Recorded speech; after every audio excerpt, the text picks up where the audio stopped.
আসসালামু আলাইকুম। আমাদের অন্তর্বর্তী সরকার প্রধান উপদেষ্টা নিজেকে আন্তর্জাতিক খেলোয়াড় মনে করেন, অথচ আন্তর্জাতিক খেলোয়াড় হওয়া সত্ত্বেও তিনি আন্তর্জাতিক গণমাধ্যম বিবিসির কাছে কিভাবে ধরাশায়ী হলেন, কুপকাত হলেন, সেটি আমাদের জন্য যথেষ্ট বিব্রতকর। আবার আর এক আন্তর্জাতিক গণমাধ্যম, সেই ব্রিটেন ভিত্তিক গণমাধ্যম দ্য গার্ডিয়ানে তিনি নতুন বয়ান দিয়েছেন। বাংলাদেশের মানুষ বর্তমান সরকারকেও শত্রু মনে করছে, তিনি নিজেই বলেছেন। কেন বলেছেন, কি ব্যাখ্যা দিয়েছেন, সে প্রসঙ্গে পরে আসছি। যুক্তরাজ্যে গিয়ে সে দেশের প্রধানমন্ত্রী কিয়ার স্টারমারের সঙ্গে দেখা করার জন্য অনেক ধরনের চেষ্টা তো করতে হয়েছে বর্তমান সরকারকে, আমাদের সরকারকে, সেটি আমরা খুব ভালো করেই জানি। কিন্তু কেন দেখা দিলেন না, কেন সাক্ষাৎ দিলেন না, তা নিয়ে তো নানান ধরনের গুঞ্জন, নানান ধরনের কথাবার্তা হচ্ছে। সেই জায়গা থেকে বিবিসি খুব ভালো করে ধরেছিল। কেন সাক্ষাৎ দেয়নি বিবিসিও এটি ভালো করে জানে, কিন্তু তাকে ইচ্ছাকৃতভাবে খুঁচিয়ে নানান ধরনের প্রশ্ন করেছে যাতে তিনি বিব্রত হন, এটি আমার কাছে মনে হয়েছে, এবং এতে করে আমরা বিব্রত বোধ করছি। তার কারণ যুক্তরাজ্যে বসে প্রধান উপদেষ্টা প্রেস উইং যে মিথ্যাচার করেছিল সেটিও তো বিবিসি জানে, এবং অদ্ভুত আজগুবি সব কথাবার্তার কারণেই সম্ভবত বিবিসি এই ধরনের বিব্রতকর প্রশ্ন করেছে। যাই হোক, এই ইন্টারভিউটি মোটামুটি বড়, আমি ছোট্ট করে 1-1.5 মিনিটে একটু হুবহু এই পর্যায়ে যে বক্তব্যগুলো এসেছে বা প্রশ্ন এসেছে সেটি একটু আপনাদের সামনে তুলে ধরি। বিবিসির সাংবাদিক রাজনী বৈদ্যনাথন তিনি প্রশ্ন করছেন আমাদের প্রধান উপদেষ্টাকে, এটি আপনার আনুষ্ঠানিক সফর, কিন্তু ব্রিটিশ প্রধানমন্ত্রী কিয়ার স্টারমারের সাথে কেন কোনো সাক্ষাৎ হয়নি? প্রধান উপদেষ্টা উত্তরে বলছেন, তার সাথে বৈঠক হলে আমরা খুশি হতাম, সম্ভবত তিনি ব্যস্ত আছেন বা অন্য কিছু হতে পারে। দেখুন, আবারও সেই একই কথা। ব্যস্ত থাকলে আর এক দেশের সরকার প্রধান যে দেশে যাচ্ছে সরকারি সফরে, আমাদের সরকারের দাবি তো যে এটি সরকারি সফর ছিল, সরকারি সফর হয়ে থাকলে সেটি সে দেশের প্রধানমন্ত্রী দেখা করবেন না? এটা হয়, সময় দিবেন না, অথবা সরকারের কোনো প্রতিনিধিও তাকে রিসিভ করবে না। যাই হোক, তিনি বলছেন এটি আমার জন্য একটি দারুণ সুযোগ এনে দিয়েছে, এখন তিনি ব্যস্ত, আমি তাকে বাংলাদেশে আসার জন্য আমন্ত্রণ জানাই, তখন আমাদের হাতে সময় থাকবে এবং আমরা বাংলাদেশে কি ঘটেছিল, আমরা কি করতে চাইছি তা দেখাতে পারবো, এবং তিনি পরিস্থিতি বুঝবেন। আর আমরা একটি ঐতিহাসিক মুহূর্তের মধ্যে দিয়ে যাচ্ছি।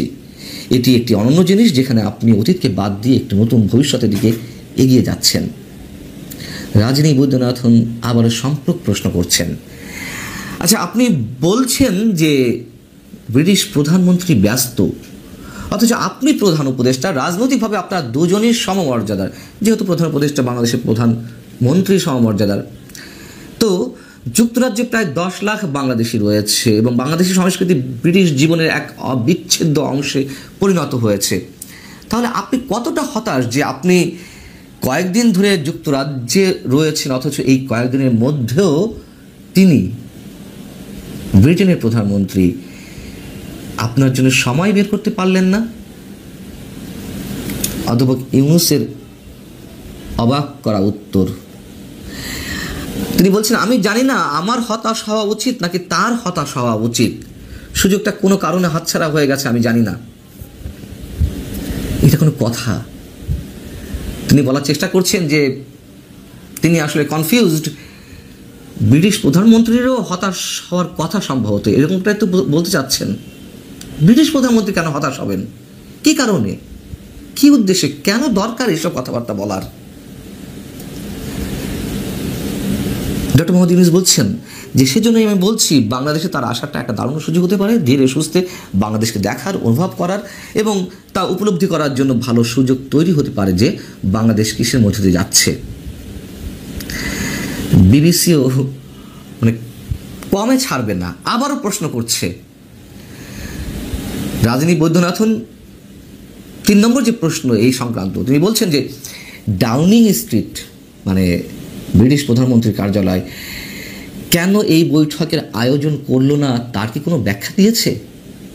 ডক্টর মোহাম্মদ ইউনূস বলছেন, আমার মনে হয় না যে আমরা এ ধরনের কোনো ব্যাখ্যা পেয়েছি, সম্ভবত তিনি অন্যান্য গুরুত্বপূর্ণ বিষয়ে ব্যস্ত। আবার সে একই কথা, এগুলো বলে কি নিজেকে ঢাকার চেষ্টা করছে, নিজের লজ্জা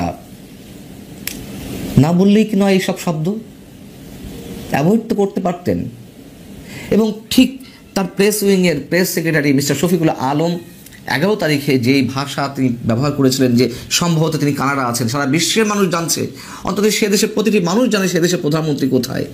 আর একটি দেশের সরকার প্রধান সরকারি সফরে যাচ্ছে, কোনো খোঁজখবর না নিয়ে সে দেশের প্রধানমন্ত্রী আছেন কিনা তার শিডিউল না জেনে তিনি বলছেন যে ওই সময় বলছিলেন তিনি সম্ভবত কানাডায় আছেন, অথচ ওই দিন স্কাই নিউজের জার্নালিস্টের সঙ্গে তিনি ইন্টারভিউ দিচ্ছেন, ওপেন দেখা যাচ্ছে টেলিভিশনে। তারপর দিন তাদের পার্লামেন্টে বাজেট সংক্রান্ত একটি সেশনে একটি আলোচনায় তিনি অংশ নিয়েছেন, দেখা যাচ্ছে সরাসরি লাইভ টেলিকাস্টে। যখন চারদিক থেকে সমালোচনা হলো তখন মিস্টার শফিকুল আলম বলেন, না না আমি বলেছি সম্ভবত। কেন সম্ভবত শব্দটা বলতে হবে? এগুলো আমাদেরকে বলে লাভ নেই, আমরা তো বুঝি যে কতটা প্রাণান্তকর চেষ্টা করা হয়েছে, তারপরেও ব্রিটিশ প্রধানমন্ত্রী সাড়া দেননি। আর শফিকুল আলম তারপরেও বলেন প্রধান উপদেষ্টার যে 11টি সফর সরকার প্রধান হওয়ার পরে তার মধ্যে সবচেয়ে গুরুত্বপূর্ণ এই সফর। আমরা বিব্রত বোধ করি, লজ্জা বোধ করি তারা না করলেও। এবং বিবিসির ইন্টারভিউয়ে আরও অনেক বিষয়ের প্রসঙ্গে এসেছে, টিলু সিদ্দিক প্রসঙ্গে এসেছে যে কেন টিলু সিদ্দিকে দেখা করতে চাওয়া সত্ত্বেও তিনি দেখা করলেন না। তার উত্তর বরাবরই যা দিয়ে আসছেন প্রধান উপদেষ্টা ওখানে বসেও একই কথা বলেছেন যে এটি আইনগত বিষয়। যখন বলা হলো যে তার সম্বন্ধে যে অভিযোগ দাঁড় করানো হয়েছে তার আইনজীবীদের সঙ্গে কোনো ধরনের আলোচনা ছাড়াই, যোগাযোগ ছাড়াই তার বিরুদ্ধে গ্রেপ্তারি পরোয়ানা জারি করা হয়েছে, সেখানেও তিনি যুক্তিসঙ্গত বা যুৎসই কোনো উত্তর দিতে পারেননি। বিবিসির এই যে ইন্টারভিউটি, আমরা এটি পড়ে জেনে শুনে সত্যি সত্যি অবাক লেগেছে যে বিবিসির কাছে কিভাবে ধরাশায়ী হয়েছে আমাদের প্রধান উপদেষ্টা। এখন কেন দেখা দেননি কেয়ার স্টারমার? সহজ যে কথা, এর মধ্যে আরও অনেক কিছু থাকতে পারে। এক নম্বর হচ্ছে টিলু সিদ্দিকী তার মন্ত্রিসভার সিটি মিনিস্টার ছিলেন এবং একই সঙ্গে তার সেই দেশের, টিলু সিদ্দিকী তো আর এ দেশের নাগরিক নন, তিনি তো এখন সেই দেশের নাগরিক। এবং তার দলের একজন এমপি, একজন সিটি মিনিস্টারকে যেভাবে বিব্রত করা হয়েছে, এটা তার দলের উপরে গিয়ে নিন্দাটি পড়ে। এবং যার সুযোগটি নিয়েছে কনজারভেটিভ দল, কেয়ার স্টারমারকে বিব্রত করেছে।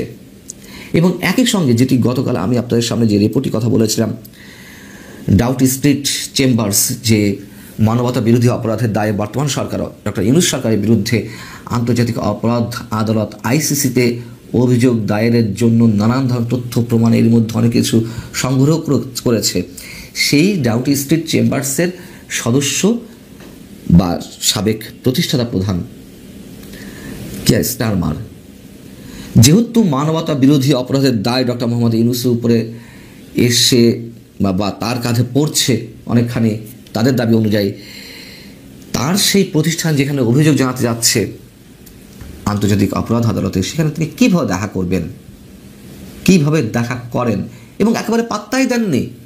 বিবিসির যে প্রশ্ন তাতেও সেটি বেরিয়ে এসেছে।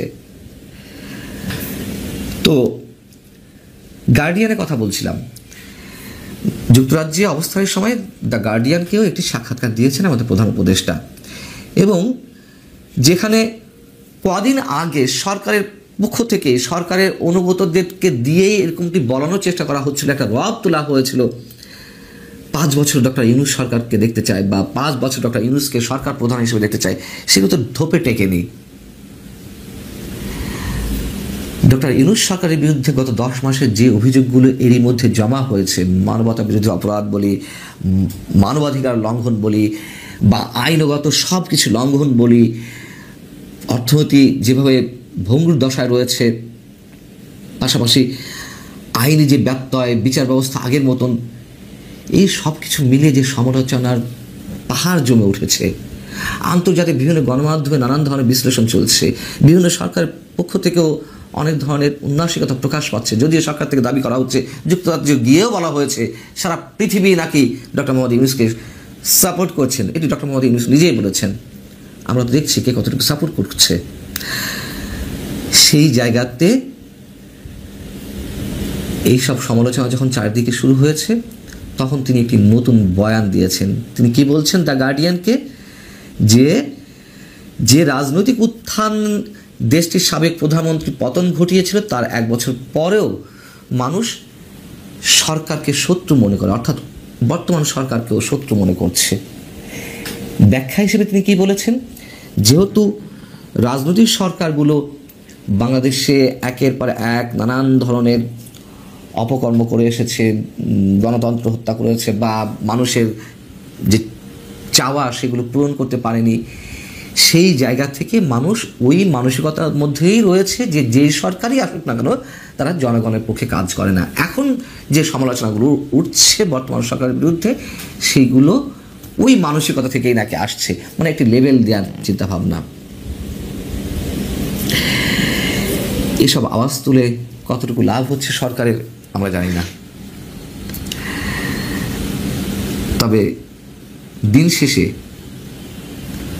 তাদের ঝুড়িতে যেসব অশ্বডিম্ব জমা হচ্ছে এটুকু তাদের বোঝা উচিত। ভালো থাকুন সবাই। প্রিয় দর্শক, সাজ্জাদ কাদিরের সালাম নেবেন। আসসালামু আলাইকুম, প্রীতি এবং শুভেচ্ছা। আমি এই মুহূর্তে আপনাদের সাথে একটি পুরনো বিষয় নিয়ে আলাপ করতে এসেছি। সেনাবাহিনী কি আসলে শেখ হাসিনাকে পদত্যাগের জন্য চাপ দিয়েছিল? এই প্রসঙ্গটা নিয়ে আপনাদের সামনে কথা বলবো।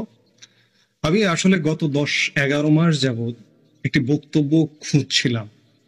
কারণটা হচ্ছে, সেনাবাহিনী বা সেনা প্রধানের বিরোধিতা কারা করে?